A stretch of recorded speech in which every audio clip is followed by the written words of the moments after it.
Hi, everybody. I think we are live and ready to begin. So today I have the pleasure of hosting a philosophy cafe. This is my first time with a mic and everything. Normally philosophy cafes are dark discussions with lots of wine at the end of a night from what I'm familiar with. But I'm really happy that we're doing this out in the open and in the middle of the library and as part of Diversity and Inclusivity Week here at TU Delft. Today we're going to talk about one of Prometheus's Problems, which is a series of cafes that we do here on different topics raised by students.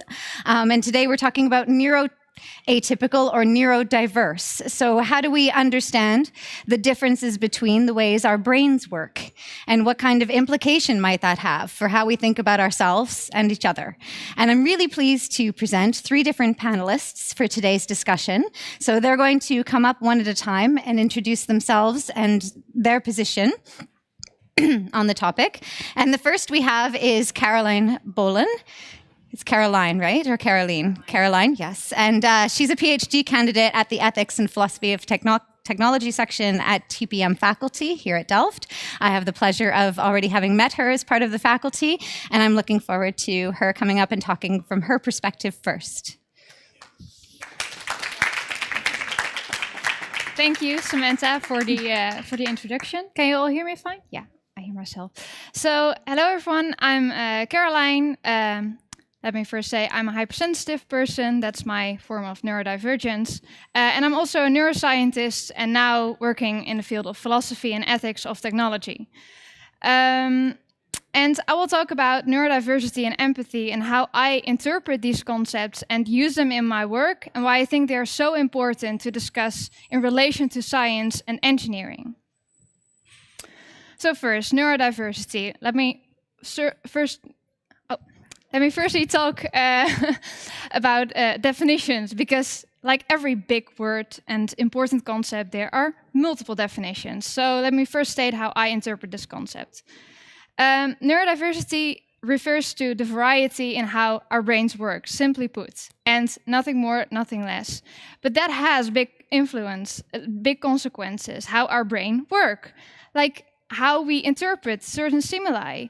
A sound that I might not even hear might be hurtful for someone else. A task that might be extremely hard for me to complete might be super easy for you for some reason.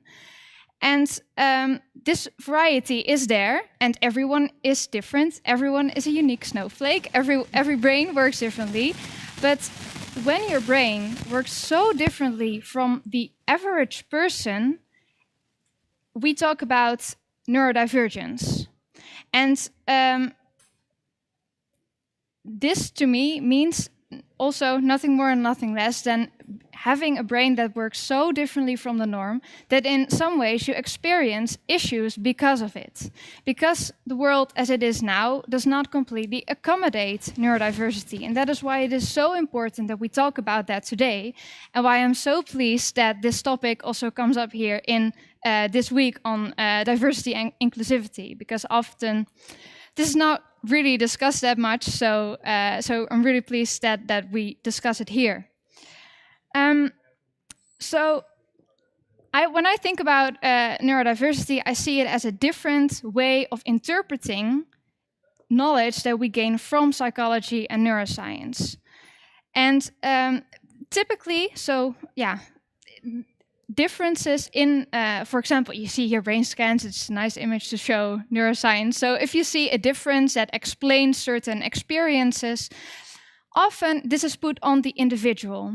So you experience certain things, certain issues in daily life, and then someone sees that something different in your brain, and then, oh, now we have an explanation. But people often go further than that. It's not just an explanation. Apparently, it's a disorder, a disease. Something is wrong. Something needs to be cured. You as an individual have a deficiency. And I want to say no. What is a disorder depends on what we consider to be order. And that is relative to the society that we live in. So I want to propose a paradigm shift in how we interpret all the valuable knowledge that we gain from psychology and neuroscience, how we interpret these findings and what we do with it, and the impact that it has on those who are considered to be neuroatypical. So what can we do to make this shift? I think the most important thing to help us to a more neurodiverse society, or it is already neurodiverse, but a society that is more accepting and actually celebrating neurodiversity, what we need is empathy. But like I said, every big important word has many definitions, so I also want to state what I mean with empathy. What I mean with empathy is being able to balance the differences and similarities that we have with each other. We are all human, at least all people I see here, I think that we are all human. We can connect to each other on a certain level. We have certain similarities. I can identify with you on a certain level, but on other levels, I cannot.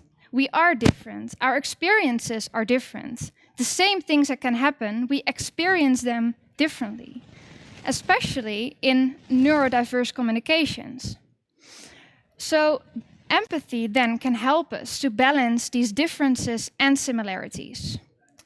But when we are interacting with someone from a different neurotype, so to say, so either a neurotypical person interacting with an autistic person, or that autistic person interacting with an ADHD person, building this bridge becomes more difficult. It becomes quite a scary bridge, why I chose this picture, which I want to explain as the double empathy problem. So having empathy with someone who is kind of like us is a little more easy because we can indeed identify more with each other and sort of predict how someone else might feel in a certain situation. But when someone's brain works fundamentally different from ours, it becomes very hard to understand and actually take each other's perspective. Why is this important for scientists and engineers? I want to shortly touch upon two examples that I'm working on myself. The first is the paradox of empathy. Well, I talked about how empathy is actually very important for neurodiversity, but who here has heard of the idea that autistic people do not have empathy or have less empathy? Yeah, many people. It is quite the dominant narrative that autistic people do not have empathy or are not very good at it. Well, I recently finished a systematic review on a systematic review on all the empirical data that should support this hypothesis. And what I actually found is that the way empathy is operationalized and measured, thank you. The way empathy is often operationalized and measured creates a sort of self-fulfilling prophecy. Because, for example, in questionnaires, which is a method that is quite often used to test how empathic a person is, language is used in a very vague way and metaphors are used. And actually one of the things that is a difference between neurotypical people and autistic people is how they interpret and use language. So how can you make the assumption that if you want to ask the same thing, you should use the same words? But it is done, and neurotypical words are being used. Also, in other type of experience, behavioral experiments, where you have to look at a certain picture or video of someone being in a certain situation or feeling a certain emotion, and then a response is measured, either in like how you look or a certain question that you needed to answer. Also, this and how you express empathy is completely based on neurotypical norms of how you should express empathy. And that only that is considered to be empathy. And on the other side, what actually people get to see in these experiments, only neurotypical ways of expressing emotions are being used. So only your ability to show empathy in a neurotypical way towards neurotypical people expressing their emotions in that way is considered empathy. Yeah, that's a clear self-fulfilling prophecy then that you will find that autistic people have less empathy. I don't call this empathy, and I actually think it's quite of an injustice that we consider this empathy, as empathy is so important for neurodiversity. Another very quick example I want to touch upon before I quit, is AAC technologies, communication technologies that are being designed for people who cannot meet their daily communication needs through speech. So there's a very umbrella term for various technologies that can be used instead of speech or together with speech to help people with alternative communication needs. And this sounds very accommodating and nice, and it is. It's very promising, and very many people are helped by these technologies. But they are also quite often used to make people learn to talk or learn to communicate in a way that neurotypical people can understand.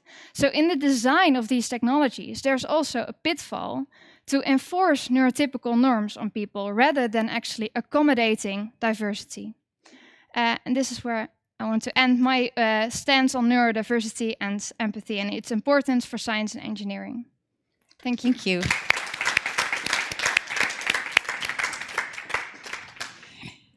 Thank you so much, Caroline. And that comes up in so many different areas of research as well, that the way we design how we're going to test things very much reflects our assumptions about what we're going to find. And, Yes. and I really like your examples.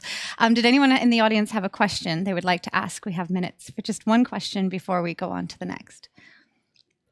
Yeah.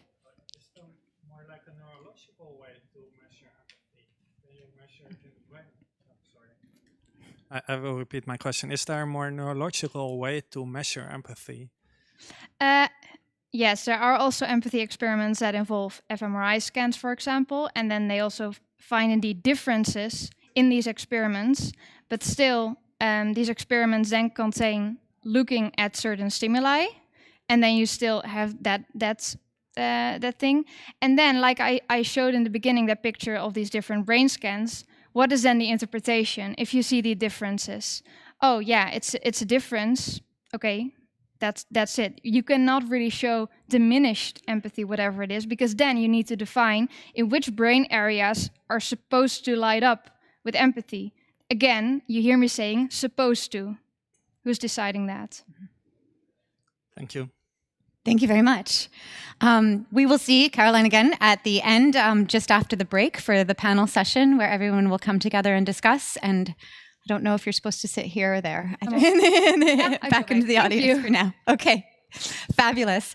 So the other two panel members are coming up to speak a little bit about their experiences as well. And next we have Tess Tegelberg, and she will be talking about her experience, from her experience as a student here at Delft, and she's now an alumnus and is working beyond her education, but dealing with neurodiversity from within and then beyond your experience here at Delft. That was a little repetitive, but that's okay. And then, thank you, Tessa. Thank you. I will talk a bit about shifting perspective, and Caroline also hinted a bit about this, the paradigm shift that is needed in dealing with neurodiversity. So my thing is, what if we stop trying to include neurodiverse people and learn instead? So I'll talk a bit about me first. I'm Tess Tegelberg. I graduated architecture here, so I'm an architectural engineer. And 3 years ago, I found out I have ADD, so I have attention deficit disorder. This means that you can say I have the attention span of a goldfish, but actually it means that my filter does not really work as well for all these impulses, because now there's lights, there's cameras, there's everything just comes in, and I have no way of really filtering all that. So my attention pool, it just limits and limits and limits, because all the impulses, they just enter, and so that really tires me out, and which is why I have difficulty concentrating. And for my research I did in my master's, because I found out I have ADD just before I entered my master's, and I did some real research. So for the research I did in my master's, I got the ACEO Frank Award, which is an award for a student with a good idea for inclusivity in the higher education system. So I'll talk a bit about my first thesis, is what we can learn from people with autism spectrum disorder. So in my first thesis, I looked at what people diagnosed with autism spectrum disorder can provide us in information for the design of the semi-public space. Because semi-public spaces are places where you need something, like a hospital or a municipality.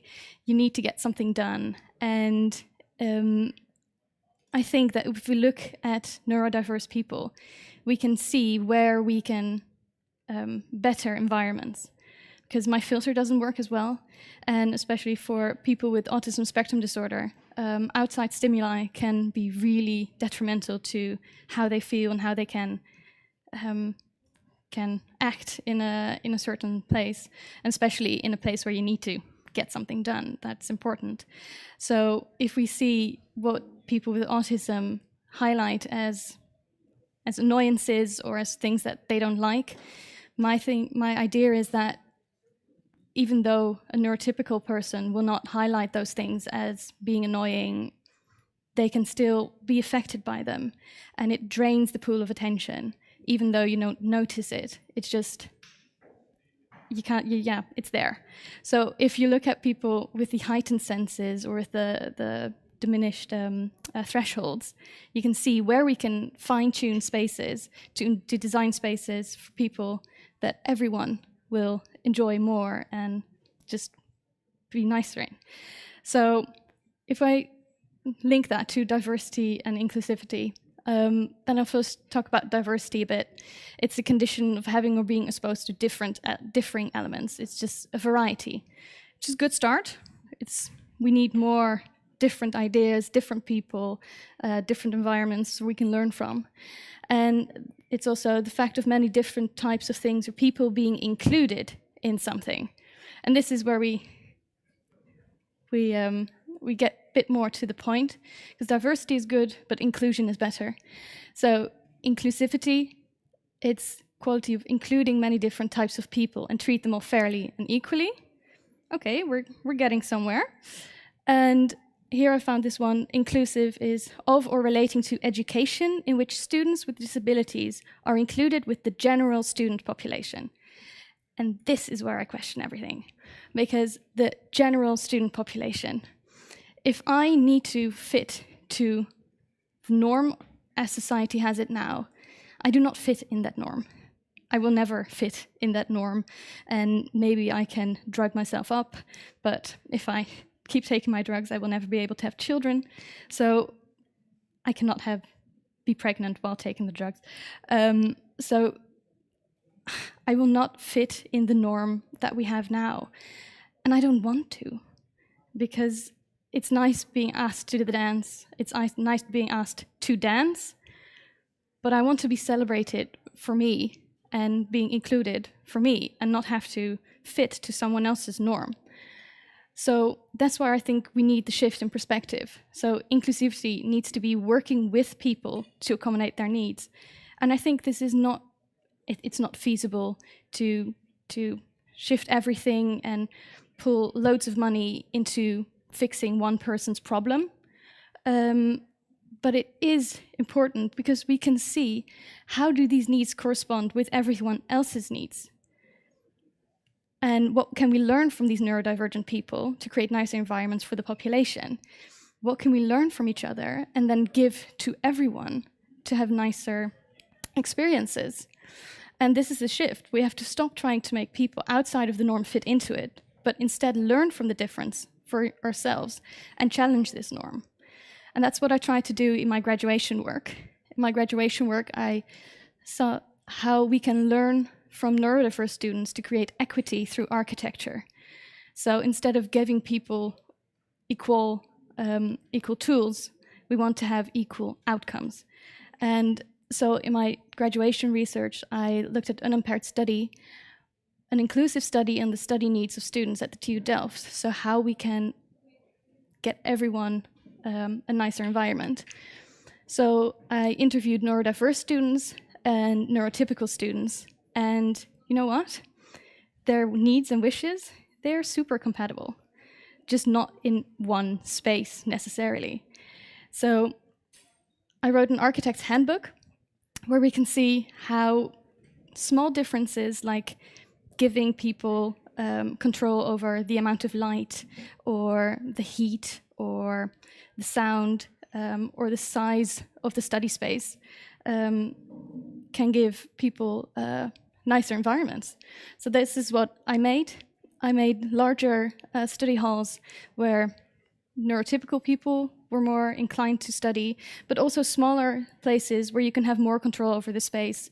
And,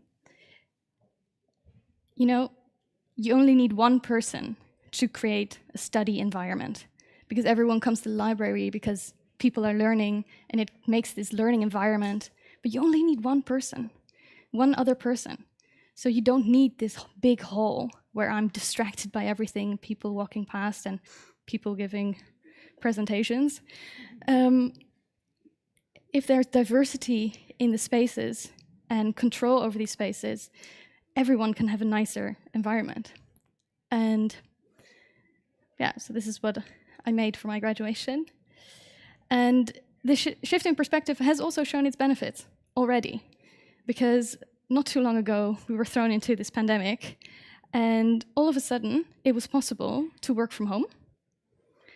And for an employer, I can understand that working from home can be a need for a neurodiverse employee, but you will not put all the resources in giving the framework and making that possible for one person. But what if you looked at it differently? What if you say, okay, someone needs to be working from home more. Okay, what if we can make that possible for all our employees? Now,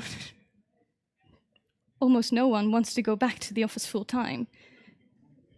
It's shown its use. So let's just look at it differently and see how we can challenge the norm and expand what we find normal. Thank you. Thank you.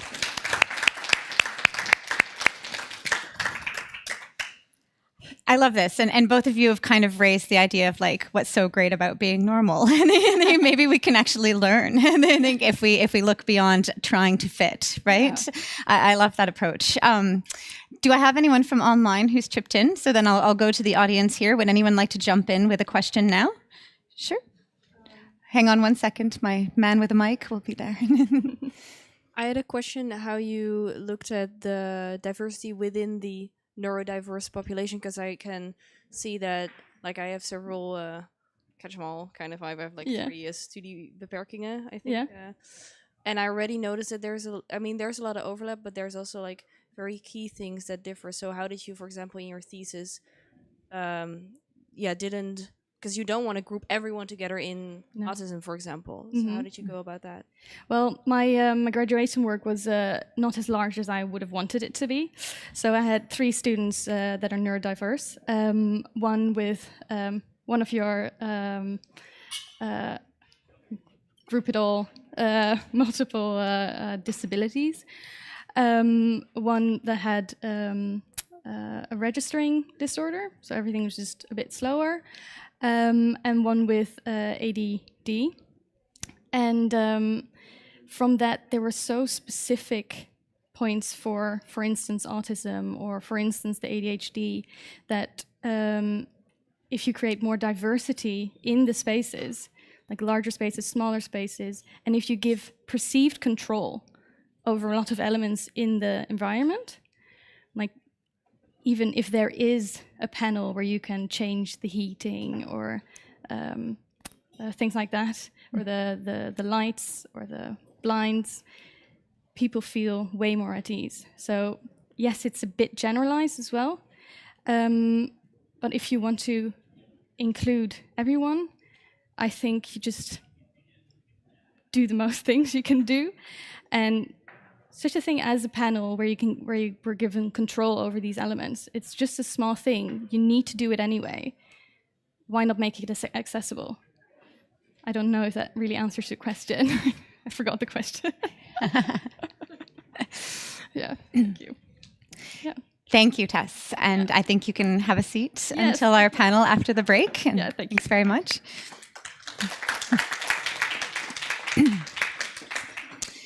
Great. And for our final get everything started and the ideas on the table talk, we have Kamiel Feiertag. And Kamiel is here to speak from his own perspective as a mostly normal human being. I'm really looking forward to it. Thank you. Hello. This thing on? Can't hear. Now?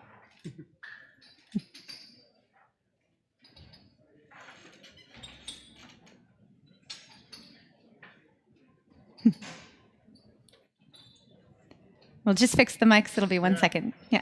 Well, let's do it with that thing. It's better anyway. Should I do it like this? No. Yeah? I think you're good. Yeah? Yeah. Hey, hi there. So when I was approached for this talk, I was asked, Kamiel, can you tell something from your own experience as an HDD person and maybe say something philosophical about the subject? And I immediately enthusiastically said, yes, I want to do this. Because I have had HDD all my life, even for the period I wasn't unaware of it. So I thought, well, I got this, and this philosophical thing, well, I like to think about things, and I studied philosophy, so, well, it's a natural feature of the world that it has philosophical problems. I will just do this. And I was thinking about this for like 3 weeks, and I travel a lot for work by train, like an hour every day. And in my free time, I like to wander off into the distance of my thoughts. And and sometimes some subject grasps me, and this was one of them, because I thought a lot of things about this. I had about, well, 4 ideas for this talk, and then 2 more later on, and I put them all in my laptop, and I let them there. I left them there until I was ready to do this talk. Well, as an HD person, I get easily distracted, so I tried to do it, but I also got distracted researching this. So I found out that there's like this little fatty stuff that's in your prefrontal cortex that works as an isolating unit in the tendrils of your axons, which ADHD people apparently lack. So they're thinking a little bit slower, but they're not stupid, because they have the same amount of intelligence as the rest of people. Anyway, I did not understand neurology because I did not study it, but I did a bit. Well, you see where I'm getting at. It took a lot of time, and I did not get anything together. But then I thought, well, okay, Kamiel, you can do this. You've thought a lot about this. And at the same time, you have all these systems in place. You've been treated for this stuff. So you have to put your phone in your left front pocket so you can't leave it, because this is essentially, it contains my whole fucking day. If it dings, I have to do something. I programmed it. It works. And I have to put the charger of my laptop next to my laptop so that I don't forget to take it with me. Guess who forgot it today? And who does not have a presentation? Well, that's me. But if HDD has taught me something, it's this. Don't be afraid to fail. Because, and I want to start with a little bit of a personal history of how I came to have HDD, which I've already had all my life. To illustrate what it's like to have HDD. And of course, this whole thing I just told you, it contains a lot of symptoms of having HDD. So I thought, well, this is just the perfect start of my talk. It's genius. My disease or my disability or my being different just gave me, well, actually the content of the talk for free. I thought it was a good idea anyway. It started like that. Well, as a young adult, I had dyslexia and was a little bit slower in learning stuff. I also had this weird thing where I saw the world 1 centimeter to the left, and they gave me glasses for it, and now the world's all right again. So there was definitely some brain stuff going on. but I found it hard to finish things, and I was like this quiet, dreamy kid. I was like all over the place.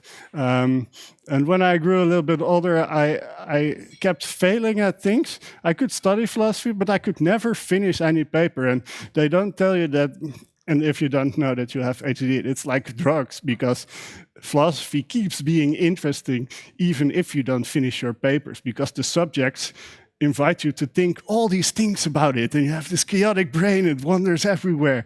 So it took me 10 years or something, and a lot of avoiding the consequences of not finishing this stuff, and isolating myself from other people and feeling guilty about it, and isolating myself more and being impulsive, drinking too much, all these problems, and they build up until at one point I was depressed, and I had a severe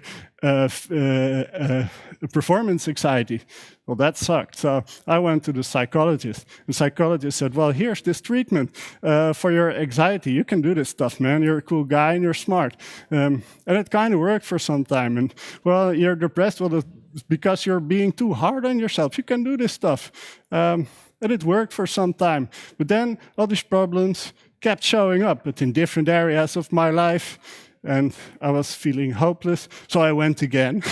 And then this guy said, well, maybe you have an HDD problem. And I was like, well, fuck yeah, that sounds like me. I'm distracted all the time. I have a chaotic brain. I might be combined, but I'm not sure. When I'm feeling very optimistic, I'm super optimistic, but sometimes I wander up in my mind's eye. So they gave me some drugs, and they really work. So that was nice. But that's not the whole story about how this went. I mean, it has a. I'm a happy guy now, and it worked out for me because it just tried to wing all this stuff, and with a little help from some drugs, it's pretty successful. Mostly. Same way, I'm a mostly normal human being. That's what I wanted to talk about, because the way they test you for HDD, it's like 9 or 10 criteria, and you have to combine types, whatever, and those criteria are catered somewhat towards young people, but they're rather abstract, like doesn't... seems absent when talked to, fails to follow through on tasks and instructions, and they give the psychologist some extra information, like this is a good test because it has some concrete questions to ask people, to like specify more to whether or not this person has this feature in their personality. So, what I was saying, yes, earlier on, I talked about how something in my brain is happening, and I'm not sure what it is because I'm not a neurologist. Well, the psychologists aren't that sure either. But they do have this DSM project, and they have this list of criteria. And, well, the problem here is society creeps in, because these problems that arise is just the way they do things. They look at the whole bunch of people, and some people function normally, and some people have mental problems, or they are unhappy, and they have mental problems, and they can be grouped because they have certain features.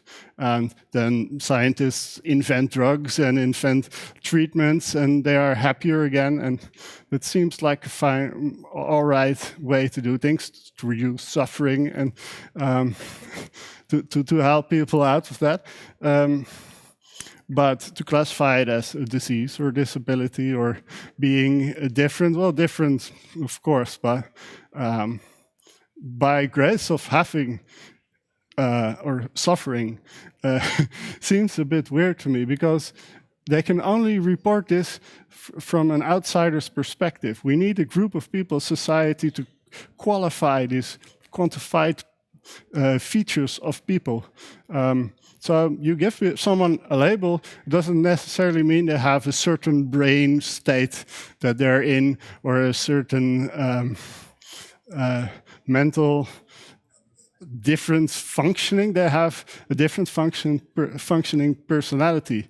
And then some annoying philosopher comes around and says, well, okay, you know, these people are different, but how are they different? How can we know what's going on in their mind? And we can't, because we are all individuals and we don't have any frame of reference to go into someone else's mind next to, of course, like talking about it, which I'm trying to do now. And empathy, that's a pretty good idea, I think.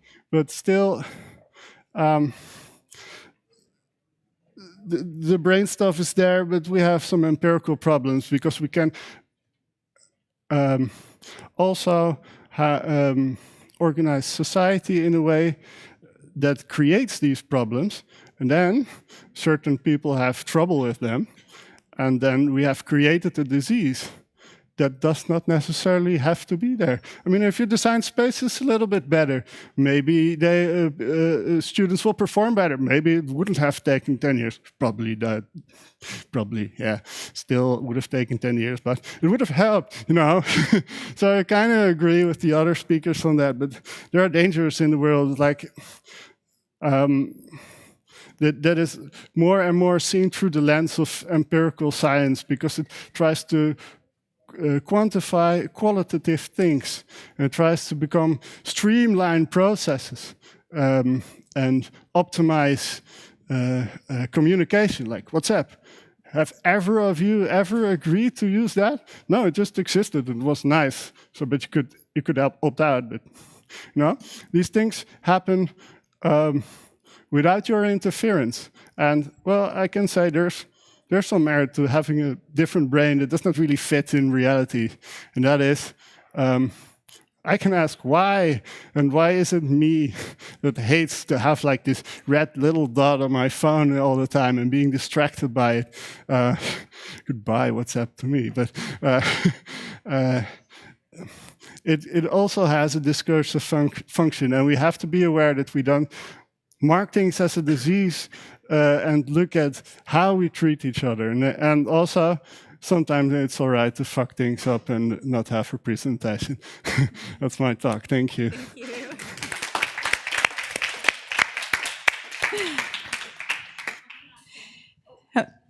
We still have time for one question, Kamiel. Yeah, I'm here. Yeah, thank you so much for pointing out that often when people notice that there's a difference happening, it starts with what's interpreted as failure, right? Yeah. You come up against something you think you're supposed to do, and then you end up in a failure situation. I like that you began with that.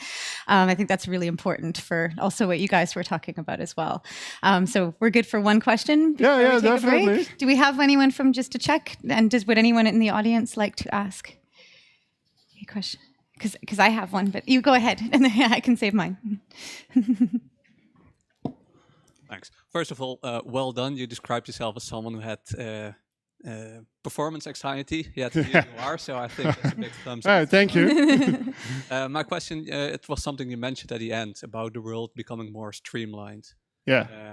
Yeah, it's definitely something we see. But do you expect more problems? Do you expect a group of neurodiverse people to grow just because they keep falling out of a definition that becomes tighter and tighter? Yes, I definitely think so. And mainly because we lack the tools. And forgive me for using tools as a word, because that's the technological term, to talk to each other about why technology develops in a certain way, and if we even want it. And that creates exclusion, definitely. Every streamlined opportunity kind of negates the old way, you know? So, yeah. Oh, thanks. Great, you can sit down. Yeah, okay. So we're actually a little ahead of schedule, which is great. So if anyone else has another question before we get going, then they are free to ask. But otherwise, I'll ask you to think of questions during the break. And we're going to take just a 10-minute break in between. And one thing that, if you don't know what else to think about, I would put in your heads is, can you think of who counts as the neurotypical person? I mean, can you think of someone who is neurotypical, and what would that be like? And are you a neurotypical person? You don't have to tell me, but if you think of yourself as neurotypical, then can you say what those criteria are? Or if you think of yourself as not, can you think of someone who is? And let's just think about that for a little bit during the break. And we will take 10 minutes from now and come back at 5 after. Yeah? Okay, great. Oh, 5-2, sorry. And we'll not talk about my math skills today, but we'll see you at 5 to the hour, and I look forward to our panel discussion with the 3 speakers we've seen already. Thank you. Welcome back, and this is the exciting portion. The first part was exciting, but I really like to get into discussions amongst people, and I'm really looking forward, given what the 3 of you had to say so far, in hearing how you relate to one another and what you think about each other's ideas, and also to open the floor up to the audience, again, for questions on anything that we've covered or anything related to the topic of neurodiversity and neurotypicality, if you think that we can help you, or it could be a good topic to discuss. So I think the floor is quite open at this point. So I'm going to put it out to the audience and see if there's someone who wants to get us started. And we're also keeping track online of the people who are attending there. But is there anyone who had a question or a topic that they'd like to hear more about that we started in on? Oh, great.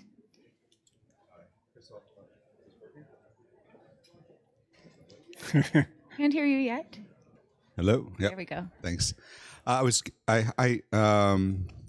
understand that students get maybe some extra support or help during high school.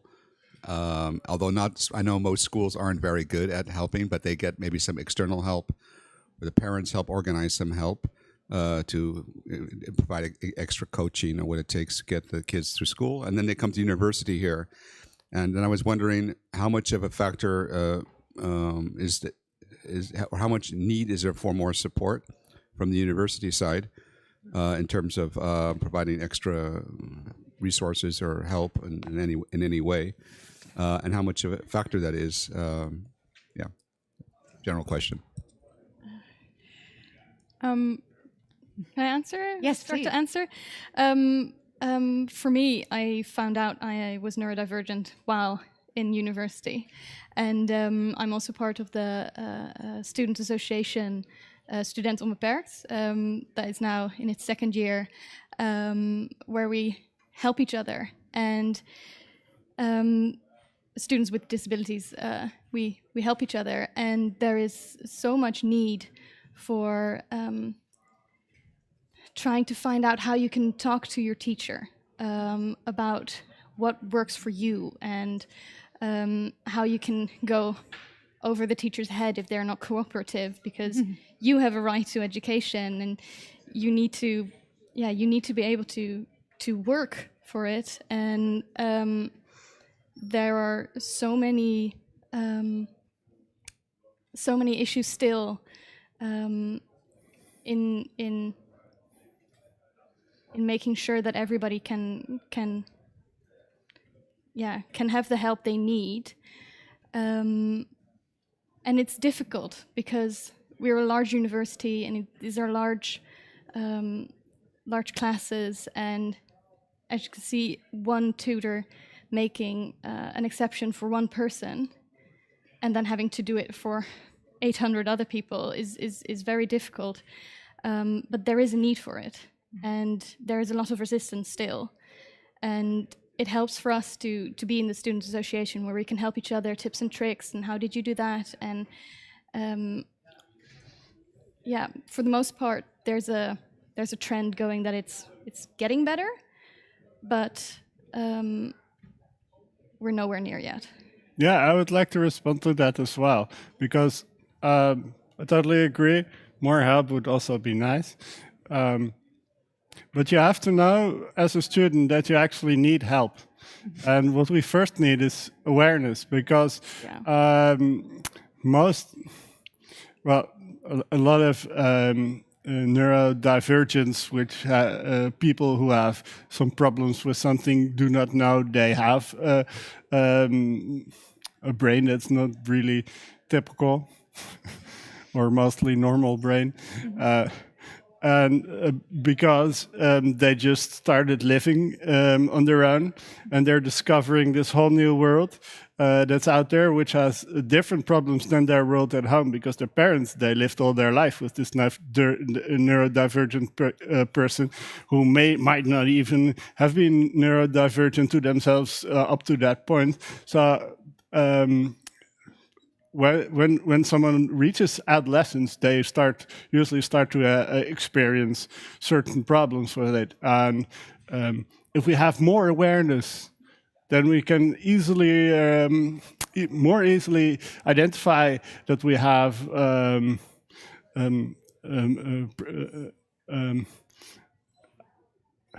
I struggle with the terminology here. That we're dealing with a divergent brain rather than the students blaming their difficulties with studying on themselves. So I think in addition to what you're saying is that more help would be appreciated. I think more awareness is super important. Can I also would have add helped to me. that? Yes, please.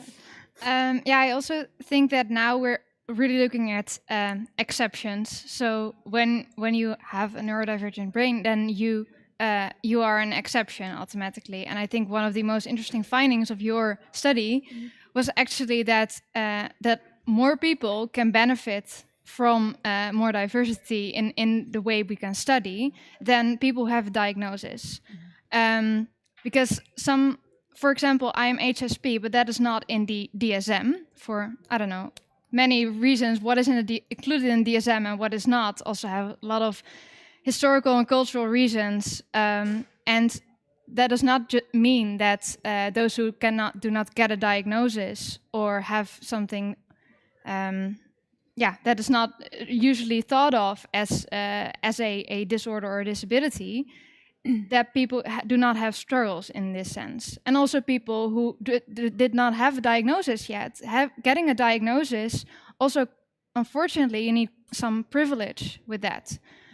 So I think that making a diversity in how we can study accessible to everyone, instead of thinking of who needs an exception, that is actually the way to go. So in the complete paradigm shift again in creating a diverse environment, instead of just thinking of who is, can we include people to our norm by making this exception? Oh yeah, so you also mean that like there are neurodiverse people who are not diagnosed, but also maybe do not need a diagnosis because they're not in pain and they're fine the way they are. But we can also learn from those persons, or what? And that you should not need a specific diagnosis to get a certain exception to be able to study in the way that you need. All right, so this we need to adjust more to people's preferences in general. Allow for more diversity in the way we study. Instead of thinking of individuals, like what you've shown in your study, creating different study rooms and everyone, that there is diversity already in how we can study. It's already there. And in the system. And it's also that you can only get a diagnosis if it reaches a certain threshold of struggling. If you have this, but you've sailed through life and have not found adversity in it, then you're not getting diagnosed, because it's not a disorder, it's not a disability, it's not something that is halting you from getting forward. But that does not mean that it's not there. And that you cannot benefit from. Yeah. Well, I mean, HDD is like hereditary, right? So I'm pretty sure my dad has it, but he's pretty fine the way he is. My father as well, who's watching. Sorry, Dad.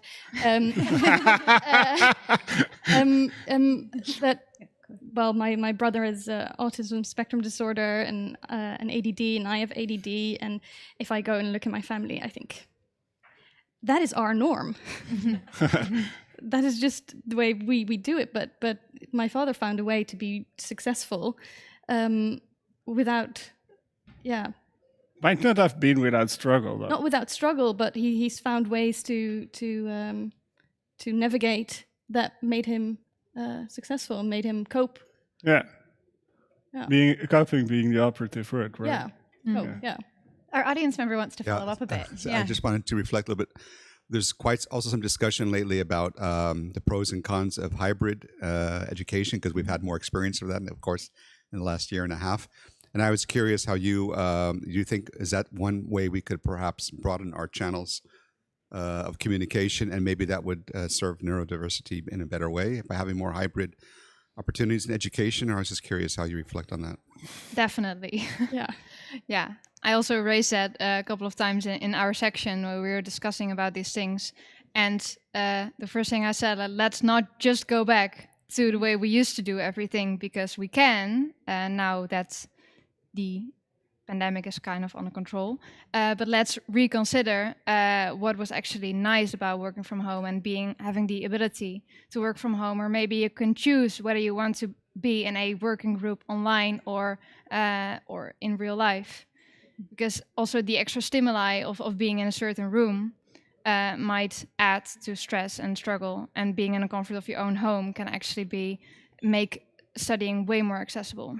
Yeah, but also the other way around. If you live in student housing and there's lots of other people blasting music and everything, it could be so nice to be back in the university. Students really need noise-canceling headphones, like everyone needs that shit.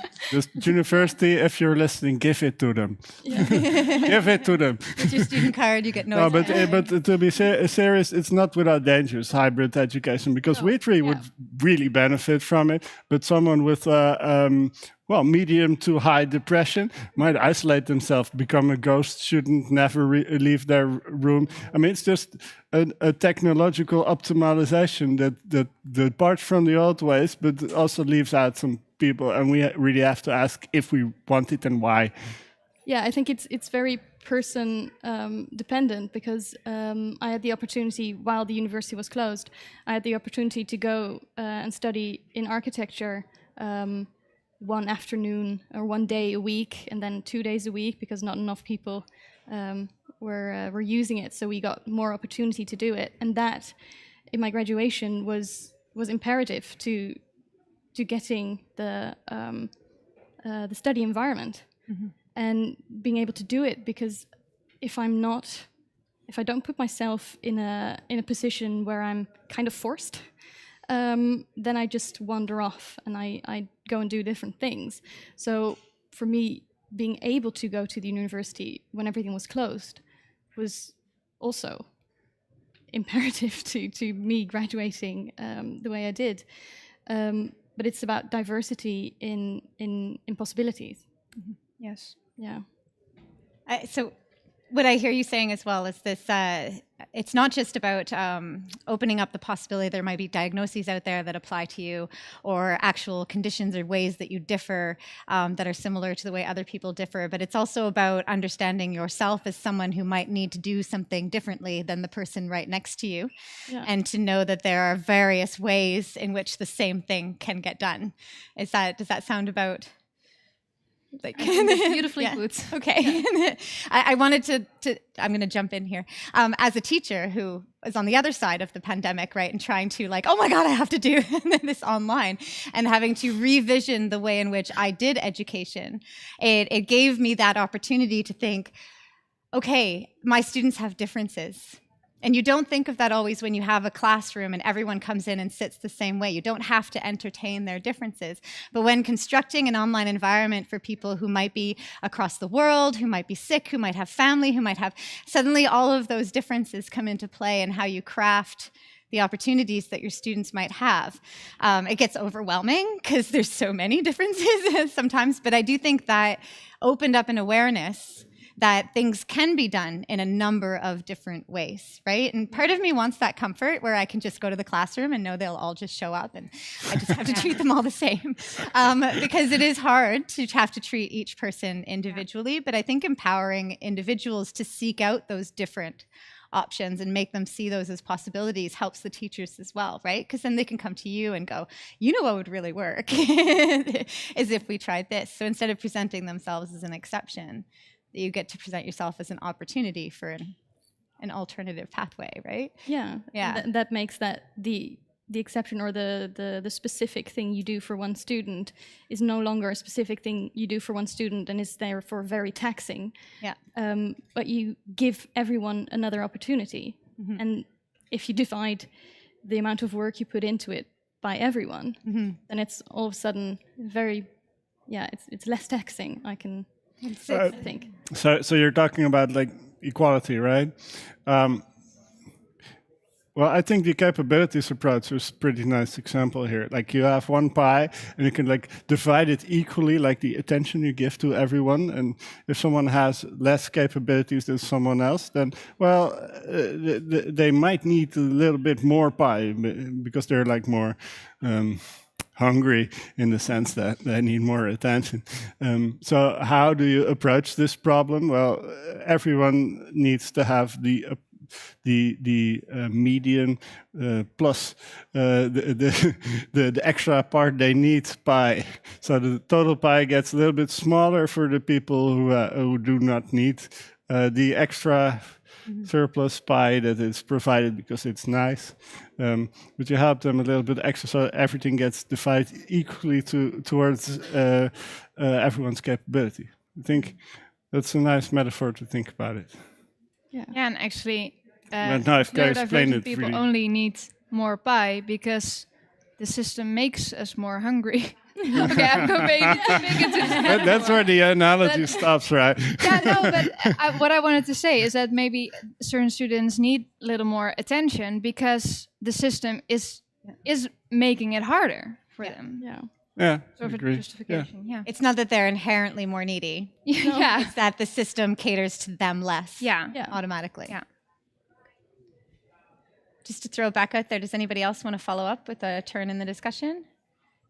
Only normal people, please. It's the neurotypical ones, if you could identify yourself.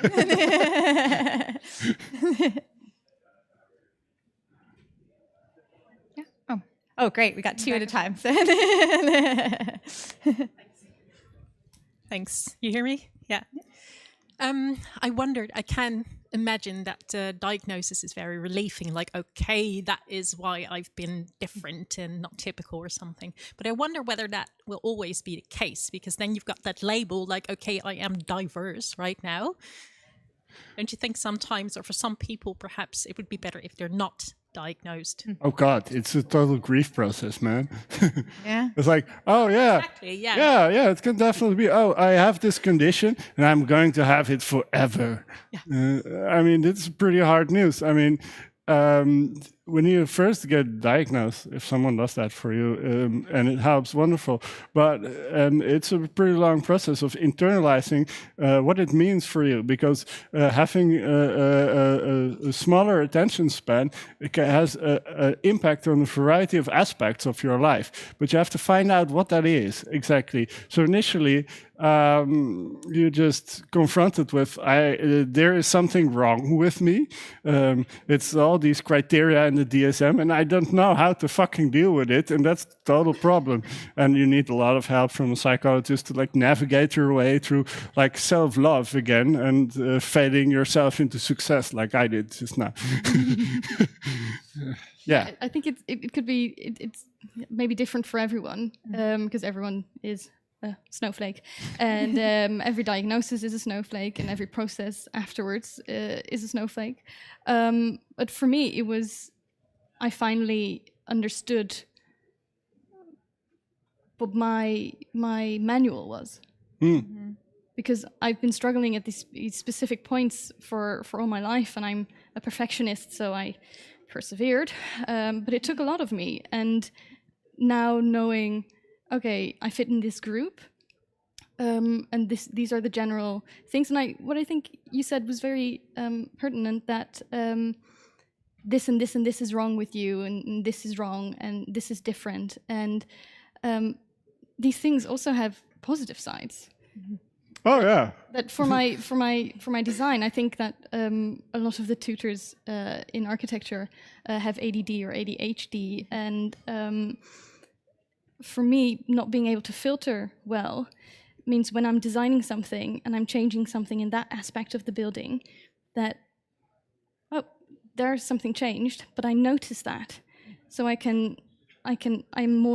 have a larger view of my design. Like a large-scale view of my design, and I notice all these tiny things that alter, and I think that makes me a better designer, because my filter doesn't work. And I think that when you get a diagnosis, that it's all so oh, you differ there, and this is bad and that is bad, but some people see their diagnosis as a superpower as well, and sometimes it's shitty. Sometimes it's annoying and it's frustrating, but other times I think I love it. And yeah, that's nice. Yeah. Go you. Yeah. Yeah, but don't you like that your brain is chaotic, you say? Yes. And you like that every time you have a philosophical problem that you can go through and you can see and you can. Yeah. Sometimes when I get obsessed, I mean, people think people with HAD have a short attention span, but that's like crudely put what it is, because you, in the absence of stimuli, or even when you're really interested or into something, you can totally lose control and be obsessed by it and forget to eat and sleep and stuff. And it actually can be a benefit. You can actually benefit from it if you know what triggers you. Yeah. And also, I think all the thoughts, all the time. That's how I explain it. Or like all my browser tabs are open. Yeah. No, Yeah. I have to mute some. Please take a minute. But it might well, something pops up usually, makes you more creative. I don't know. Yeah. It might be a power.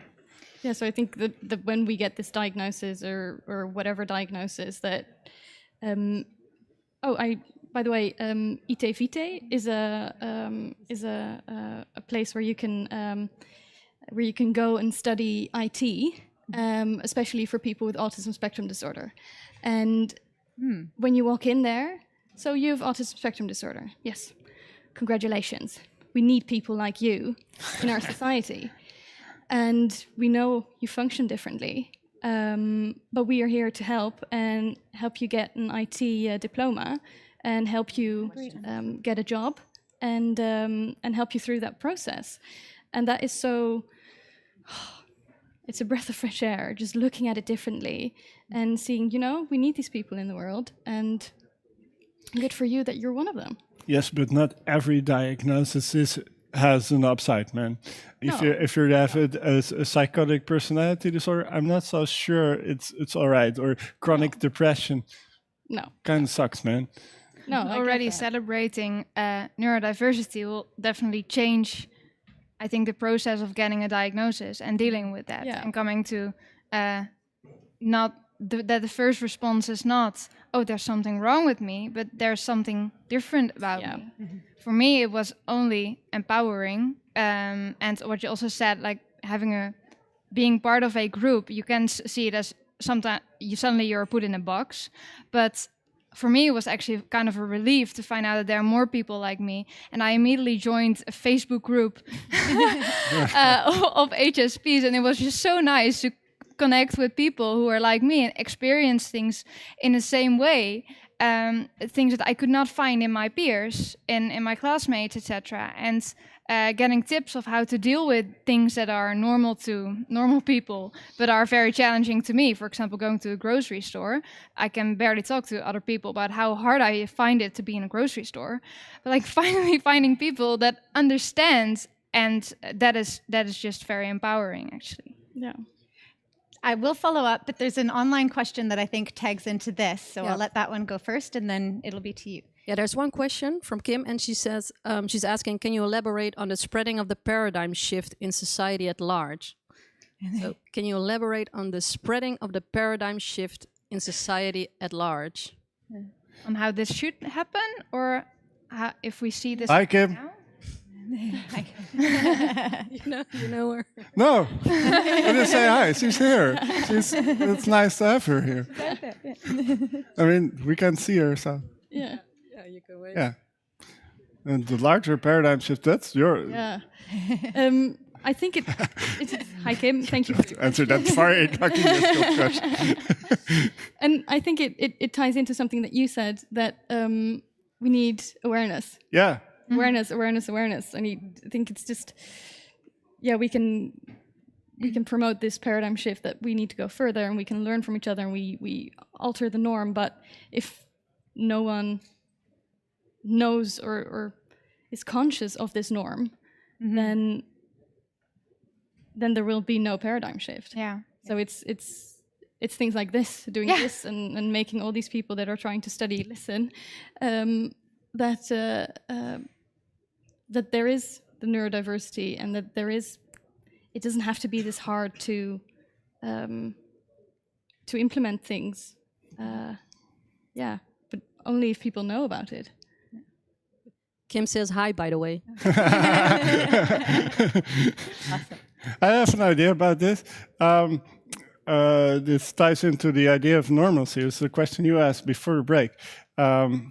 Well, if we accept, which was part of my talk, that certain aspects of neurodiverse, the problems neurodiverse people face are societal problems, I would like you to ask the reverse. What is a normal person? Please picture it in your mind's eye. If something very specific comes up. But this normal person, really hard to define. And so is neurodiversity. This normalcy really does not exist, and we need to accept that we're all different snowflakes and stuff. But not everyone has the same capabilities, man. And be aware of whom you talk to and ask them. Because Kim makes a comment. You're talking about awareness. She says, I mean, at this point, scientists and scholars seem to be aware, but my kids in high school suffer from ignorance in action. Yes. Could you repeat that? She says, scientists and scholars seem to be aware, but my kids in high school suffer from ignorance in action. Yeah, it's the step that we know that this is going on, and we know that. Let's make some kid shows, man, about hyperactive. I mean, Winnie the Pooh. Come on, man, that's the best show. They should watch it, but have like explanation. Yeah. You know, the hyperactive tiger and the depressed donkey. Yeah. Media representation is also very important, I think. Yeah. Hypersensitive pig. Yeah. I mean, it works, but this It was always my favorite character. Now I understand why. Oh yeah. Mainly because she was pink. But. Yeah, I just found Tigger annoying, to be honest. But Kim, to be honest, it has not penetrated their institutions enough. Yeah. So we need to do this And stuff. also, you said scientists and scholars seem to be aware of this. Well, I beg to differ. I think there's change coming up now, but there's a lot to improve. Yeah. Like, for example, what I told about the research that is being done on empathy and autism, it is just very shocking how little talk there is about actually also involving autistic people in autism research. It is coming, definitely. There's a very positive changes happening, but there's still a lot of work to do. Yeah. I'm going to invite our question from the back. Yeah, so I had a question because I noticed some discrepancies in the way that you use language to talk about disabilities. So I noticed that some of you use person-first language and some of you use identity-first language. And I think this is kind of like an important discussion. It kind of seems like mierenneuken in Dutch, but it's also important because, well, to come back to your point, when you get a diagnosis or when you look at the diagnosis criteria, the language that is used there isn't exactly positive. It's not written like it involved neurodivergent people.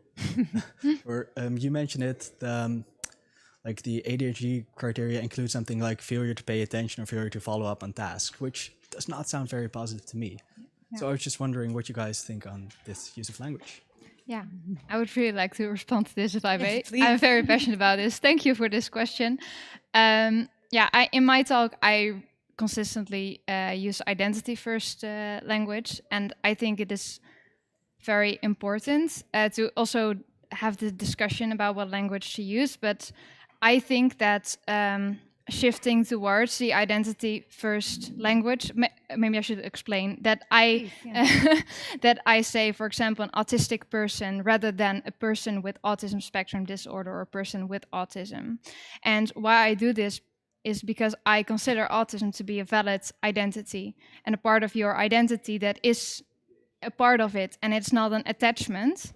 And saying a person with autism creates the illusion that it can also be removed. It can be cured, or maybe it is desirable to be cured, which I do not think and I do not want to promote. And the person first language, so saying a person with autism, it was introduced to actually remind people that an autistic person is a person in the first place. And I just think it is very sad that people need a reminder that someone is a person in the first place. So, I also consider myself a woman, not a person with womanness. Yeah, I'm also a bisexual person, not a person with bisexuality. I would actually be very offended if someone would call me that. Because You'll get over it. Yeah. But that's the implication, right? That it's something that you could be a person without having that feature. Yeah, it's just a phase you're experimenting in college. Yeah.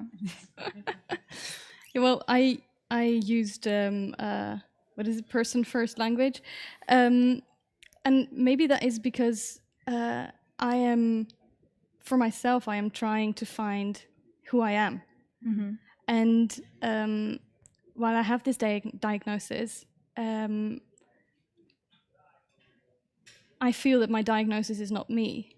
I mean, it's part of me and it's part of who I am, but it's not my identity as such. And for instance, because I was diagnosed 3 years ago, so it's quite fresh still, that I was always thinking, like, am I an introverted person or an extroverted person? And I just, I still don't really know. But some elements of my diagnosis make me an extroverted person, and some elements make me an introverted person, because my attention pool depletes and then I'm just done. I cannot deal with people anymore. I cannot. And other times I am so hyperactive and I'm just going, and I'm suddenly an extroverted person. And it's my personal search, my personal quest to see, okay, but who is Tess?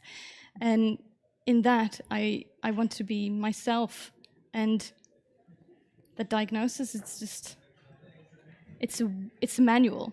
For me, it's just a manual, and it's not a part of who I am inertly as a person. And that is why I did person first language. But I really get where you're coming from. I mean, we talked about this in the break as well. Yeah, I also get where you're coming from. Yeah. See, empathy, hey. Yes. I agree with you too, but I also think it might be more clear to make the distinction between person and identity, to introduce different concepts, because I also think we can talk about a feature of something, like this, which is a contingent property.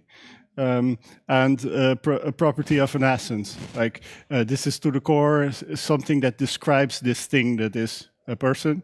I would say, like, identities have properties that are contingent. So, yeah, I don't know if that's really clear, but I can see where you're starting to go. But yeah. Well, there's this one thing, like person is like eternal and has a certain description, and it has properties that are essential to its essence. But identity, I would say, could be contingent depending on the circumstances you're in or something.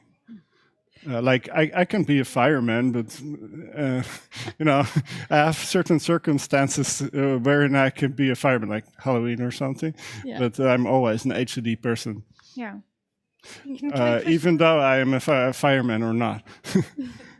Can I push a little bit, though? Because we've been talking about the impact of environments on and impulses, as you call them, this kind of things that kind of come at you, and different environments where we don't have to struggle if they weren't structured in a certain way.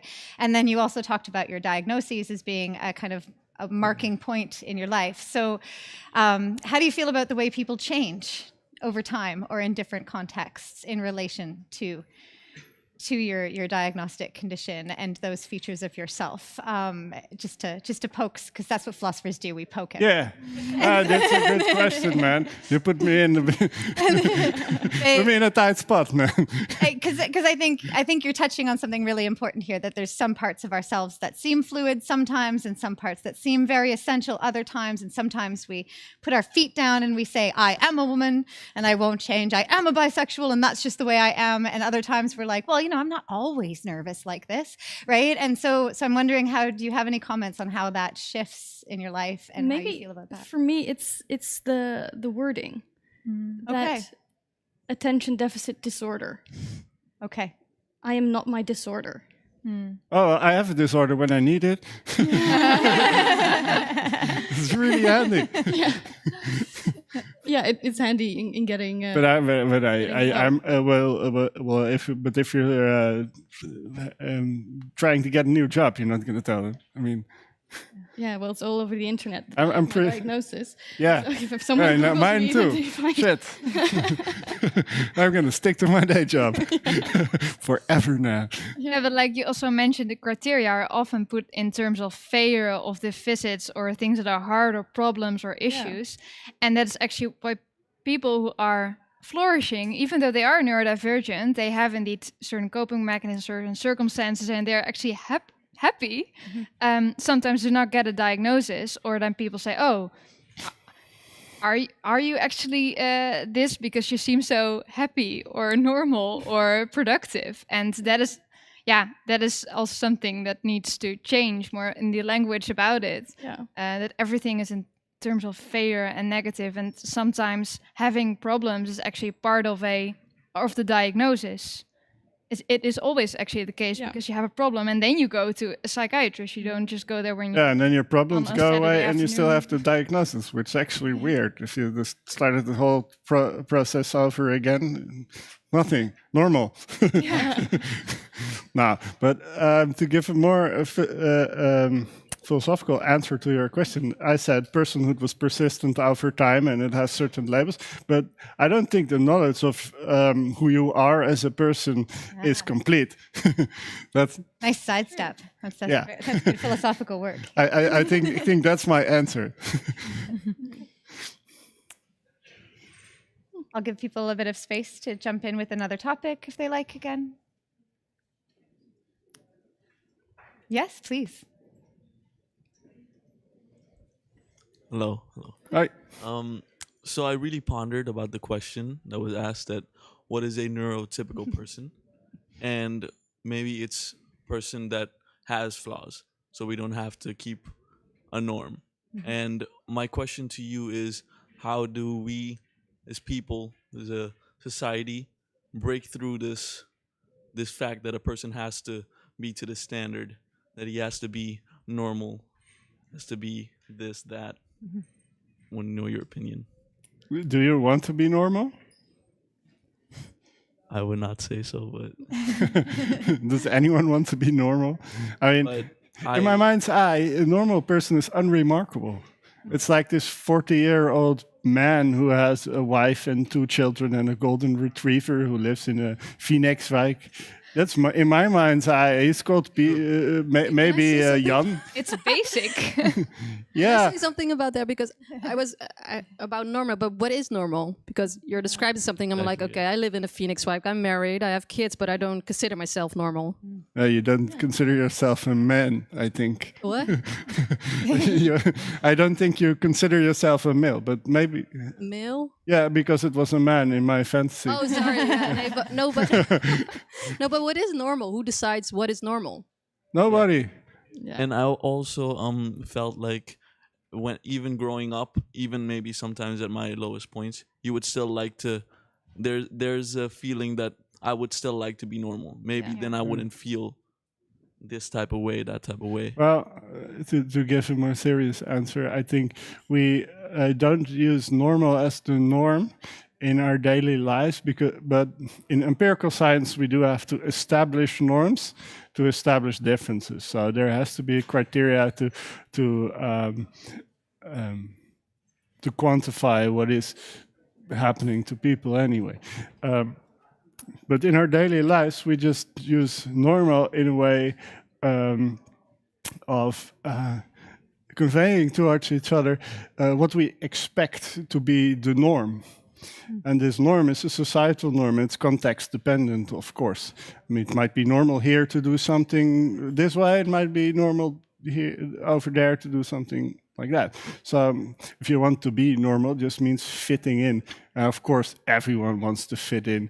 And that's why we're here talking about people being different, because we need to understand each other a little bit better sometimes.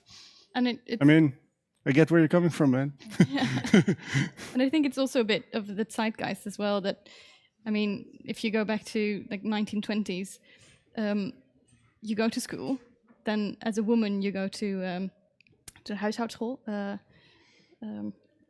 to learn to be a homemaker. And as a man, you get to study, and then you marry in a heteronormative couple, and then you get children, and then maybe you can't get children. Whew. That's weird. And then that's a very big problem. Or maybe you're bisexual, or maybe you're gay, and then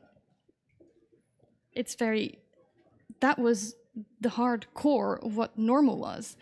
But now we are so much further that you get to be bisexual. you get to do all these things that we now find normal in our society, and it grows with us. And I think it's very much of the zeitgeist of now that you get to be you. You do you. And in terms of neurotypicality, who decides what that is I think psychologists, psychiatrists, that whole research field, and the people who actually create these criteria of who is considered to be atypical, who gets a diagnosis. Yeah, but I think that will shift as well. Human nature that we want to say that, just like you were saying, quantize everything, and make sure that there is somewhere to put a boundary. Mm-hmm. We have to. We want to understand. Chill a bit. Yeah, but I have to stress, psychologists really want to help people who are suffering. Yeah. So it's with good intentions, but it sometimes excludes people or puts people in boxes they don't want to have. Yeah. It happens. But mostly people are helped. So it kind of works, but you have to be aware of how it works. And I think that's my whole point against the society becoming more oriented towards technology and optimization. Is we have to be aware how this happens, to be nice to each other. And this intention to help, actually, to make us feel better. You can kind of compare it with like people here in Europe who want to help people in developing countries and completely doing it in a way that is not actually helping, because they fail to understand that people actually live differently and have different norms and values, which is also kind of happening here, that they have maybe desire, think that they would help kids by learning them how to behave normally instead of actually respecting how they are as a human being, but having really the idea that that you are helping them by learning them how to be normal. Yeah, normal. Sorry, as a parent, that really kicks in, right? You're like, I know, honey, you want to take 5 different directions on your way to the door, but you have to get there on time, And there's this structural difficulty with dealing with diversity within structures that don't that have these kinds of expectations that keep you trying to. That's just easier to be normal, right? There's always an easier way to be, and that's the way the world is structured towards it being easy to be. And I like that you point out that we want to know, like, how does this norm come about, right? In some cases, like when we talk about why is the size of the road the way it is, we can trace it historically back to the Romans, right? And there's no good reason for these kinds of things. They just exist as they are, and so then they can be changed. And then sometimes we need those categories and boxes to put people in so we can identify who needs help and who might not be fitting in. Oh, yeah, but except for the meter that lies in France in some vault, it's exactly 1 meter. Yeah. So don't touch it. Exactly, right? Yeah. We have time for probably one more question. Anyone wants? While you think of it, I was going to point out that part of the reason why I brought up the question of who is neurotypical is because when we talk about normal, even in the statistical sense, the great thing about the normal person, statistically speaking, is that they don't actually exist. Yeah. There is no average person out there. There's an average calculated person out of all of the statistics and information we gather, right? So it was a trick question that I gave out, and I'm glad you picked up on it. Thank you. Do we have any online questions before I? Not an online question. We have a comment from Kim. It says, "Thank you for a new perspective to me. Neurodiverse persons need other people to define them to be able to fit in. Gives me the chills. We need awareness." It's from Kim. So Thank you, Kim. Spread the word. And anyone else in the room would like an opportunity to ask a question or raise a topic before?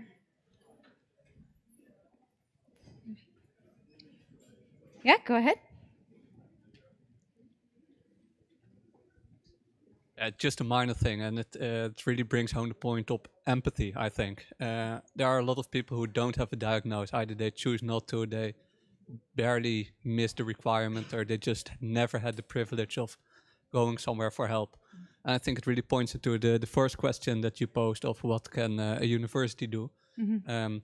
Look for empathy and not for diagnosis. If somebody needs help but they don't have the right label, don't send them away, but just offer humanity. That's what I would say. That's beautiful. I fully agree. Yeah. Excellent. Yeah. Great. Yeah. Thank you so much for sharing your experiences with us. Did you want to say anything before we go? You have a few minutes to kind of make a comment, or I would like to make a comment. That sometimes it seems that society celebrates normalcy, but without differences and without different ways of thinking, we would never innovate. We would never get anything new. If we only do as it's been done, then nothing changes and nothing improves. So just always celebrate our differences and look for different perspectives. Thank you. I really want to thank you, the organization, for giving us the space to talk about this topic. Yeah, because we talked a lot about that we need awareness. Yeah. And, like, this is one of the steps how to create it. So thank you. Yes. I would like to say, if you're struggling with something, even how shameful you are about it or how bad you think it is, it's all right to ask for help, man. The resources are there. It's okay. Yeah. That's all I want to say. Thank you. Thank you so much. Really appreciate your time and sharing with us your experience and your perspectives. Did you want to say something to wrap up, Trisha? Yes, but I think, it is working. Yeah, we're good. I just wanted to do some promotion for the Prometheus Problems Philosophical Café. This is the second one we organized, and I'm really grateful. Thank you. It was beautiful. Great. So we try to keep on going, and we're open to questions from students, from anyone. You can send it to Studium Generale, and we invite people, any topic basically that is interesting, and have this setting once every quarter, basically. So Yeah, just some promotion. Tell everyone, invite Yeah. everyone. Steal the Thanks for fire coming. from the gods. Yeah, exactly. Let's Steal do it. fire from the gods. Exactly. Thank you very much for coming. Thank you. Thanks, everyone.